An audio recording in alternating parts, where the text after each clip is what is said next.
can't sleep, trapped in my own mind. Anxiety. Drowning in the darkness, just can't see the light. Depression.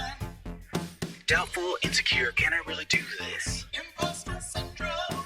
I'm alone, unloved, just feel invisible. That's loneliness. We're not therapists, but we need one.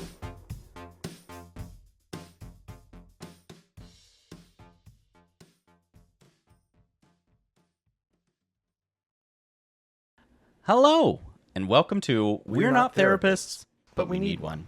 The podcast where we have honest and vulnerable conversations about our mental health with one another. I'm Jay.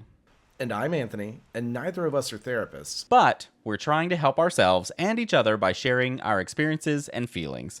In this show, we'll deep dive into topics like anxiety, depression, self-esteem, trauma, and more. We'll talk about how they affect us, how we cope, and what we've learned along the way. We're not doing this to bash or blame anyone, especially our families who may have contributed to our mental health challenges. We're doing this to heal and grow, and hopefully inspire others who can relate and open your mind to your own healing. We also want to warn you that this show may contain some sensitive and triggering content. We'll be talking about personal and painful things that happen to us and how they still affect us to this day. If you're not comfortable with that, or if you feel like you need professional help, this show may not be for you. But if you're ready to join us on this journey of self-discovery and self-improvement, we're glad to have you. We're not experts, but we're honest and we're not alone. Now, let's start the timer. Jay, how do you feel today? Well, I'm here. It's been chaotic. We're recording this on election day. So I've had the anxiety all day of what the fuck's gonna happen with my life.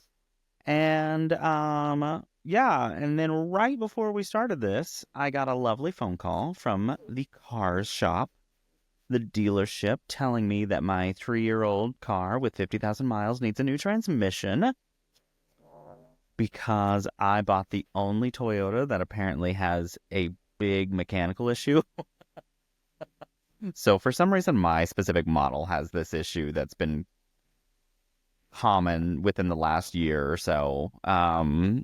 Whenever I bought mine, it was the first year that they came out with this specific trim, which had a different transmission and motor. So, of course, but thankfully, it's under a drivetrain warranty, so I'm covered. But they can't get a transmission in until the end of the month, at least. So I'm on this fun little journey trying to figure out now, like, are they going to bill me for this loaner that I'm in? Because currently I'm on a daily pay for it, which is a cheap price. But I was like, no, fuck you if that's going to happen. So anyways, it's been a little bit of a chaotic journey. And now I just need to go have some wine to get rid of this horrible fear of how this election's going to go. Anthony, how are you? Well, I really want to talk about you. How are you? I think tonight is the night that it is wholeheartedly acceptable amongst all Americans to drink to your heart's content, no matter what you have going on tomorrow. Because I have been anxious all day because of this election. And I've been anxious for weeks leading up to this. And I know it's been bothering me. And I just, on Sunday, my mom called me and she wanted to talk about my thoughts on the election and on Donald Trump and on Kamala Harris. And she was genuinely asking. So that I is did so feel good. like that was good. And so I explained a lot of the issues that I have and the fears that I have as a queer person in the U.S. of things like my marriage dissolving and things like I don't know if I'm being dramatic by saying I worry about violence against queer people under this administration if Trump were to become president, and how flippant law enforcement would be to do anything about it. So, ironically, I had a conversation Saturday with my mother. She did not ask. I forced it. But good for you. I am tired of being the people pleaser about this stuff. But yeah, because I said the same thing. I said, the thing is I can't vote based off of like national issues. I have to vote based off of am I going to have rights? Like, am I going to be a second-class citizen? Am I going to keep being the stepchild? Because people like her don't understand my lifestyle and why we are the way we are. And so they try to just push it under the rug. And I said, you try to ignore it. Lots of evangelicals, some want us dead. And that's the people that follow Trump. And I said, so you have to understand that in a sense, my life feels in danger because there are people radicalized to want that. And that is the party you're in. Yeah, and it is. And I tried to explain that. And I still need to get over feeling dramatic about feeling that way, because queer people throughout history have been marginalized and lynched and murdered, and it's so crazy to me to exist in a country that touts being free and being a democracy, and I won't say half, I'll say about 30% of people vote actively for a party that could care less about doing anything about. They actively would not care. At best, they actively won't do anything to legislate against any of that. At worst, they will condone it and legislate so that it's okay to do those things. Yeah. Things like taking away the fact that, maybe my employment won't be guaranteed based on my sexual orientation. In 50% of states, you can deny me housing because of it. And they all want it to be states' rights. And Pete Buttigieg actually made a really interesting point, which made sense, and I don't know why I never thought about it. Why should we make marriage equality, for example, something that is states' rights? Because that would mean if I cross a state border, my rights vanish. Everything vanishes if I'm... And so why on earth would something of that level, abortion, things like that, why on earth are we putting people's lives in danger at a state level?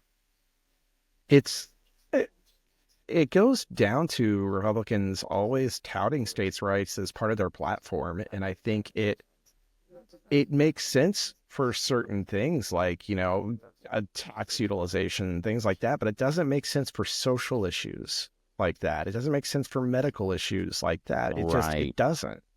And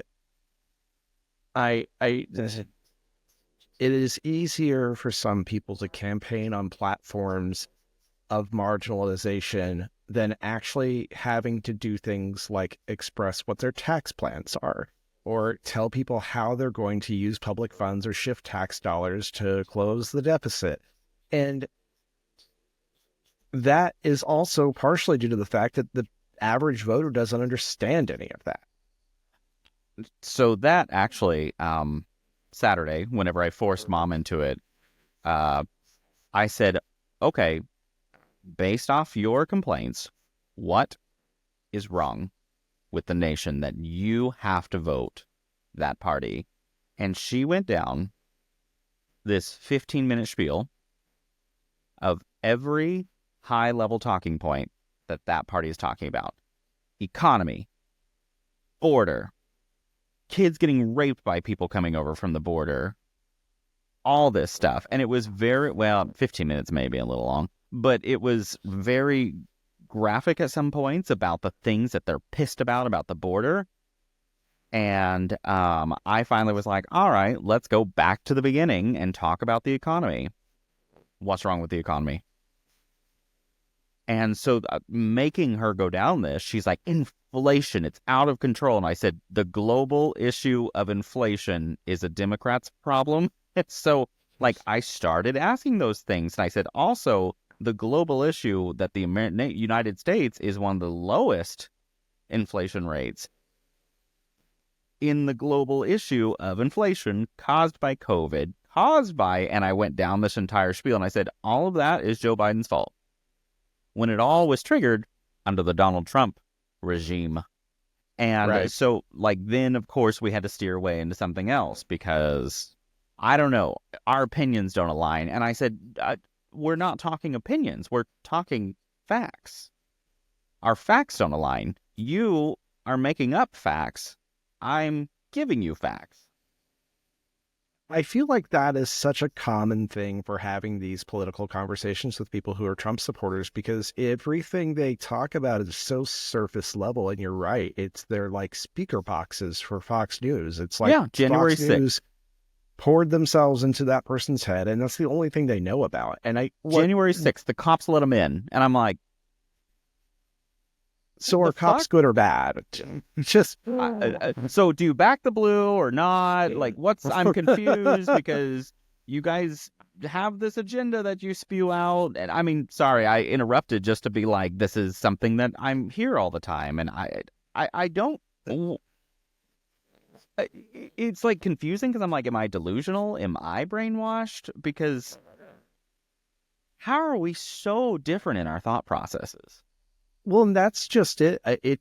It becomes impossible to talk to somebody like that because they shut down once you start getting past surface level. And I know like Facebook flame wars are a whole different thing, but it was like that text thread that I sent you earlier today, where the very second I provided some evidence of what that person was asking about in the form of not only one government publication, but 3 separate 501c3s reporting on civil liberties issues that are civil liberties organizations.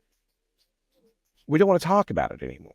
We Because now suddenly summarize it into this, you know what? We're just going to have to disagree. And I'm like, but the thing is we're disagreeing on facts. We're disagreeing on the available Yes. information. I'm giving you available information that if you would just use your brain. Well, and it also made me realize, and I don't know why it never occurred to me before this week, and maybe it's because the past several weeks or / few months, I've been in a Years. weird depression / anxiety that's been worse than normal. And I didn't notice it until recently when I went back up on my Lexapro, and now I can actually have executive function and do things like cook and do the dishes. And it occurred to me when I was talking to my mom, because I was like, have you ever watched any of his speeches? Have you watched the debates? Have you watched him like in any sort of news interview? And she said no. And I was like, I have watched this. I've watched it not only because, in fairness, I want to like hear what the guy has to say and why so many people support him so like ferociously. There's got to be something there. And it occurred to me, she never listened to him directly. She was listening to what the news that she preferred to watch had to say about him. Yep. It's all secondhand sources. And that's where she was getting her information.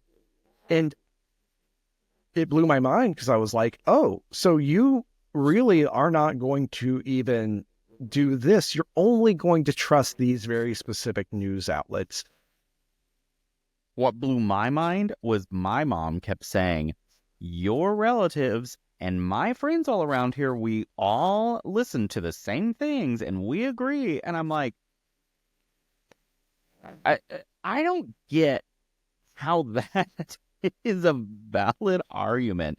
You're surrounding yourself with the information you want to hear. And so you all agree. Like, I listen to the other party's side on a regular basis because I want to make an informed decision. And so then I realized that I'm not brainwashed. I'm just aware. I don't surround myself with what I want to hear. And so I feel a lot better. It's just, I think it hurts to see people that I'm related to so ignorant. It's painful because at this point, I don't feel like I'm comfortable around a lot of my family. I told not Mom that I was super cool with them before, but like now I just don't even want to go around them. I told Mom that I said, I get it. I'm the black sheep because none of you understand my lifestyle. And I said, but the thing is you don't care enough to take the effort because you're more concerned about your perception by your friends, how your friends perceive you.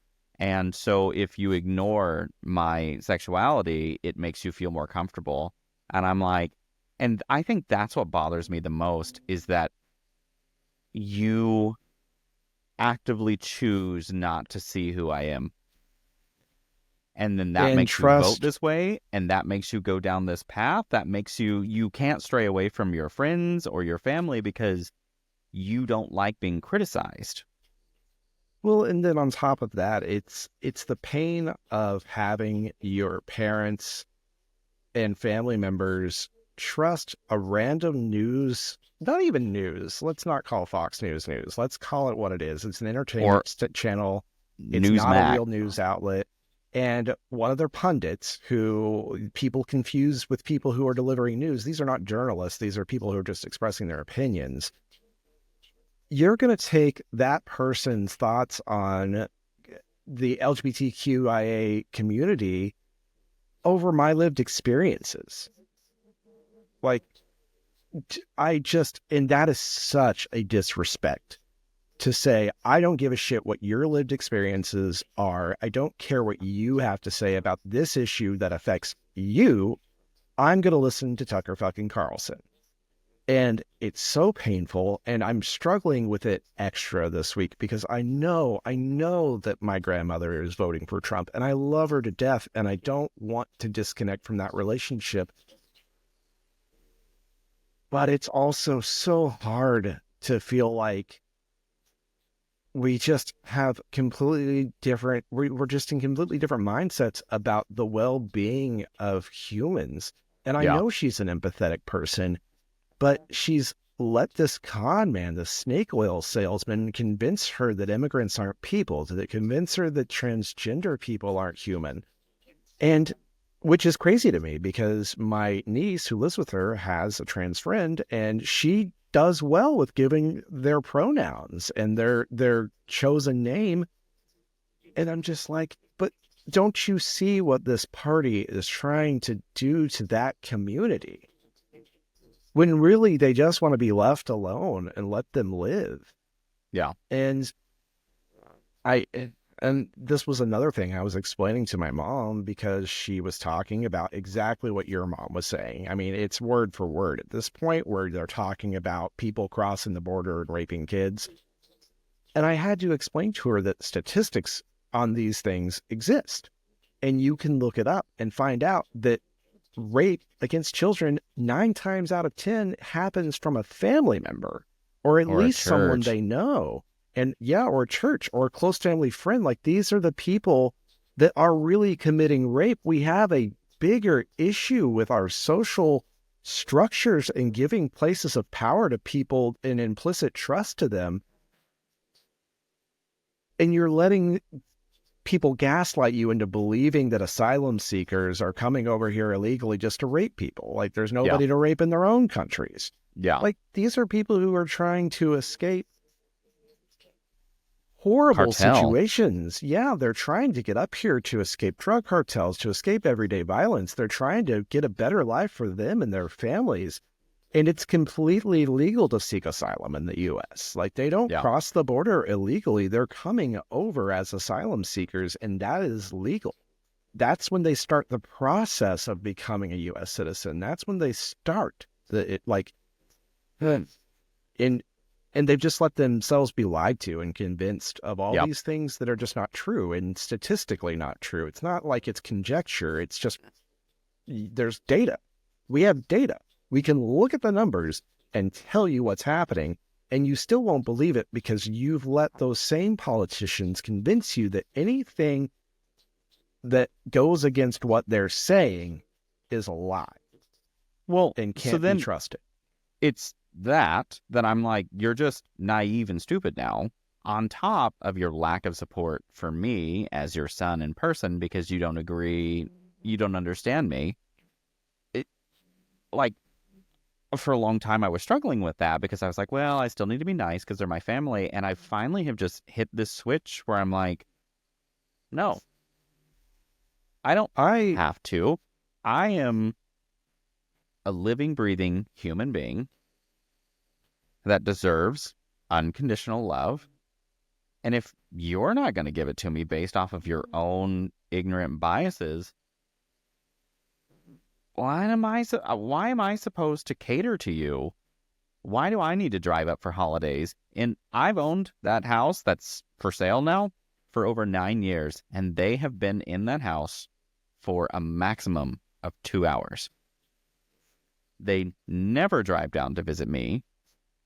I'm always expected to go up there, and I just always have. And I just have lost respect for a lot of my family for the lack of respect they have for me. And that is completely fair. And I think that's part of what I'm currently struggling with as well, is because I know that my dad is going to vote for Trump.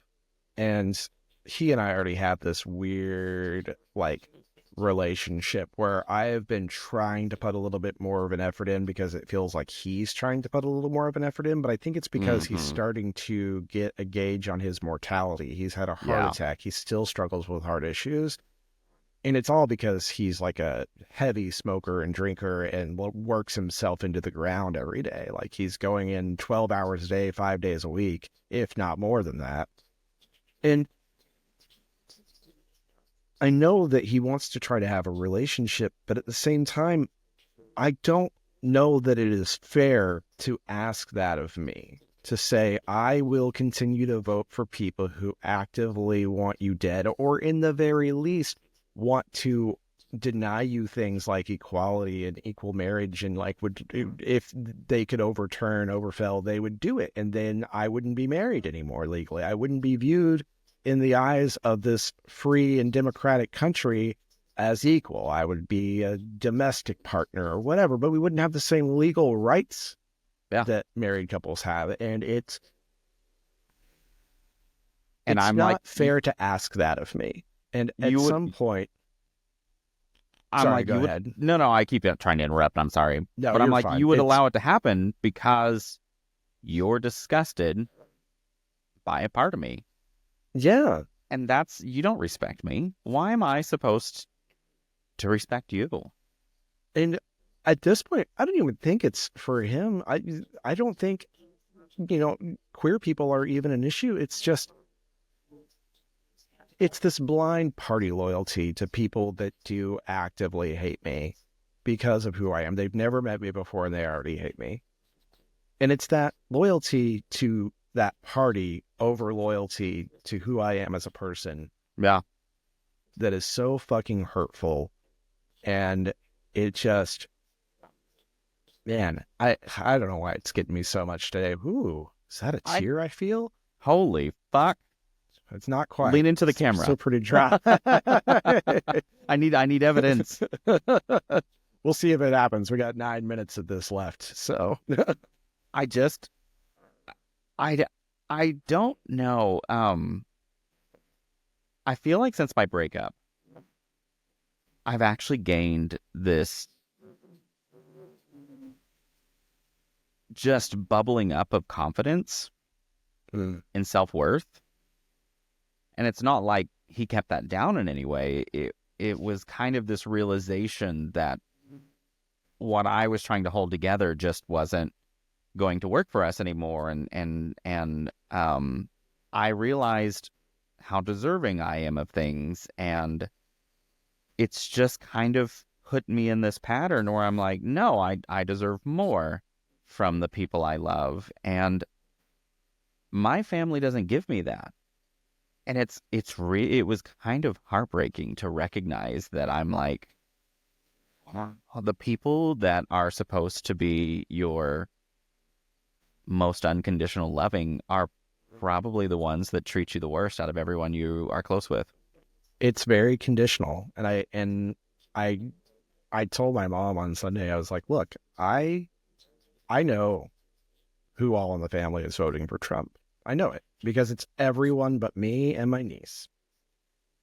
And I just flat out said, I was like, look, if he wins and nothing happens, fine.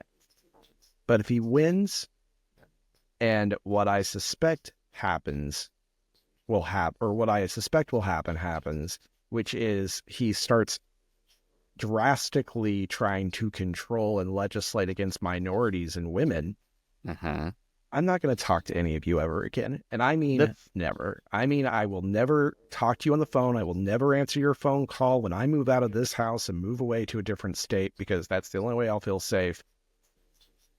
You won't know unless you come by the house.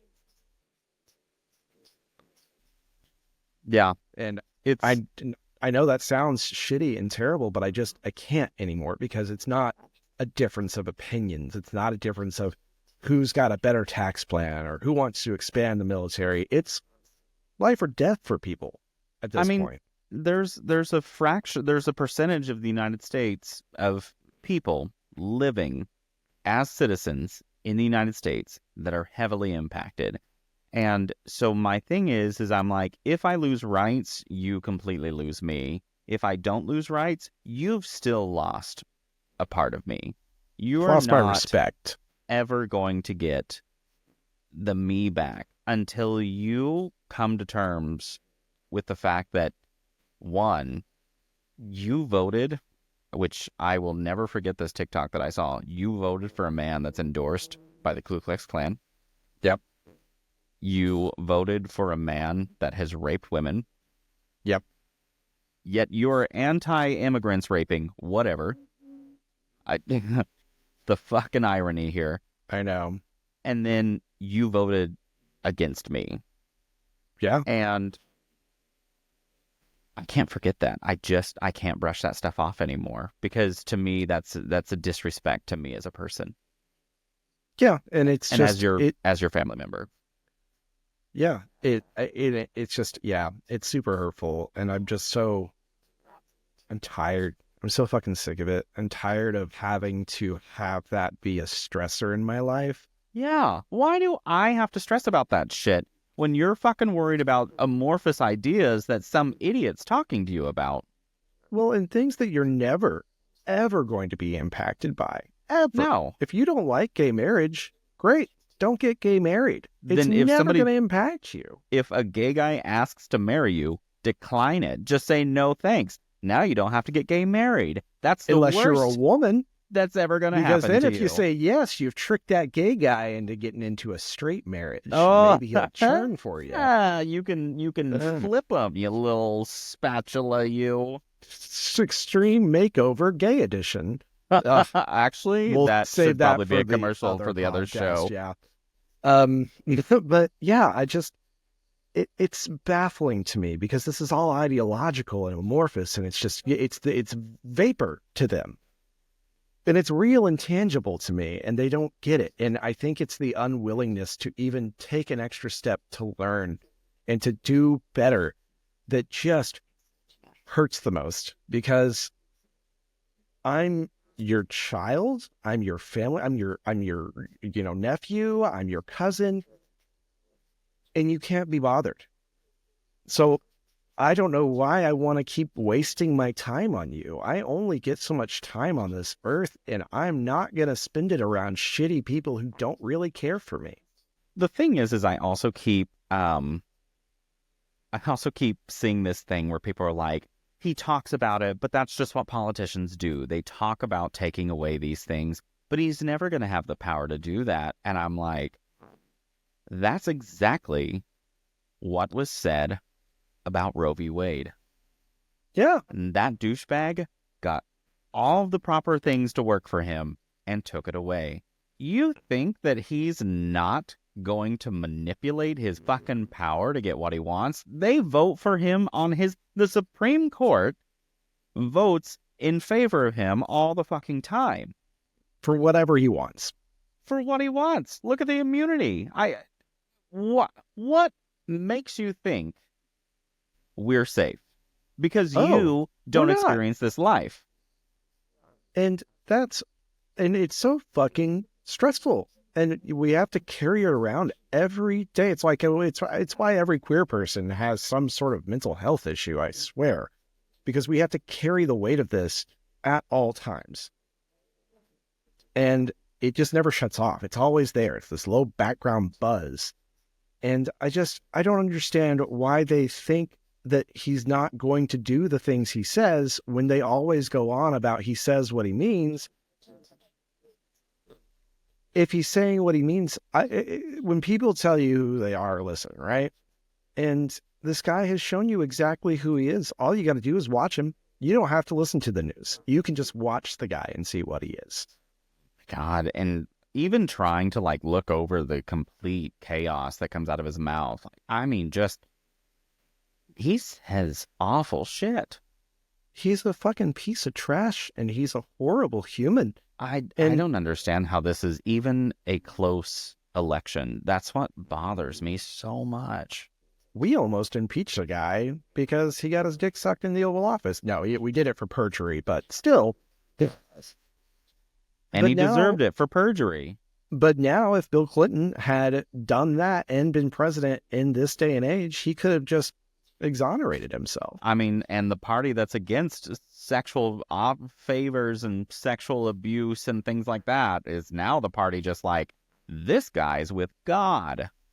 Which I brought that up with Mom, too. I was like, one, what does he do that is very religious? And two, why is religion so important to run our nation that is not required to be religious? That's actually the intent, was to start a nation that wasn't oppressed by religion. Because so of their confused religious beliefs. Yeah, and I said, I'm confused why you think your secondhand religion that is based off of Judaism with a Bible written based off the Torah that stole habits from paganism, why do you think your specific religion is the one that should maintain everyone?